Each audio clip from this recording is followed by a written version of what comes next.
emotional win, came down to the final seconds. Just take us through that last sequence, that last drive there, fade ball, touchdown to win with 7 seconds remaining. Yeah, you know, we felt like we got the ball back, felt like we had time. We told our kids to be calm and relaxed, and you know, we felt that the 2-minute drive there against Estill County in the first game, opening game of the year. So it's something we've kind of worked and we've put in our back pocket and knew would come out again. And so we knew we had a timeout. Our kids were confident. Felt like we wanted to run the ball a little bit to kind of get it going and get the clock moving, and then you know, stand up and throw and take some shots when we could. And so we get down to the end zone there and run a little dive play, and you know, we thought it had a chance to bust or get us really close, and it got really close. So we called a timeout. We had 2 downs left, and so you know, we put both of our senior receivers, one on one side, one on the other side, and kind of let our quarterback which side does he like, what matchup does he like the best. He went with Gabe Roberts and throws it up into the corner of the end zone to senior Gabe Roberts, and he goes up, makes a grab and catch, pulls that ball in and gives us a touchdown.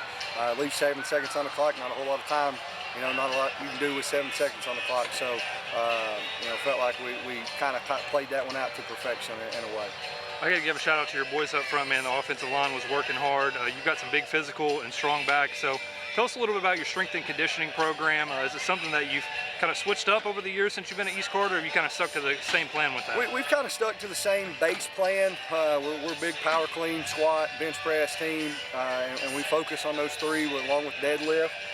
But you know, something we kind of changed a couple years ago was adding speed and explosion into. You know, I felt like we were really strong, but elephants can't chase rabbits, and so we started adding in a little speed and explosion stuff, and we feel like that's really shown up here late in the past couple of years with our kids. We feel like we've got some explosion within us and a little more speed than we've normally had, and so credit to those big guys up front, man. They never get any love, never get talked about, they don't get put in the newspaper, don't get interviewed.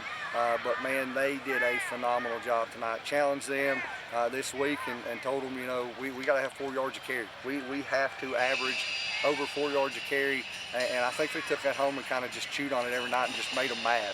Just kind of got under their skin a little bit that I didn't believe that they could do it, and they come out here tonight, man, and just move people. And when, you know, with that last drive, I told them, I said, guys, I got to have everything you got right here. You've got to pick people up and you got to move people. And we had linemen, you know, driving defensive linemen 5 and 8 yards downfield. And so, you know, when you're doing those kinds of things, you got a chance to win. You got a chance to be competitive. And I really love our up front guys. They're hard workers. They're a close-knit group. Don't say a whole lot, but they just go to work and do really well each and every day. This is a great Boyd County team you guys knocked off tonight. What do you think this win says about the East Carter Raiders? I think it puts us in the conversation of being up there, being a competitive team. You know, I think I told everybody this, and I don't know if anybody believed me or not, but I think we dropped one in the first week. We, you know, had some adversity, didn't kind of long bus ride, got late started, whatever, you know, make a bunch of excuses, but at the end of the day, they beat us and they won that game. But we felt like we were the better football team. We just didn't win it that night. The better football team didn't show up on our behalf. And so I've challenged our kids and told them, you know, they only have 10 guaranteed games this year. We're in a 16 district. We don't automatically make the playoffs. And so that's kind of been a theme every week after the game. We go in and kind of circle, you know, we got 7 more guaranteed now. And so that's kind of driven them a little bit and given them something that each game matters and each game means something, you know. One thing I love about football is so different from soccer and baseball and basketball and everything else.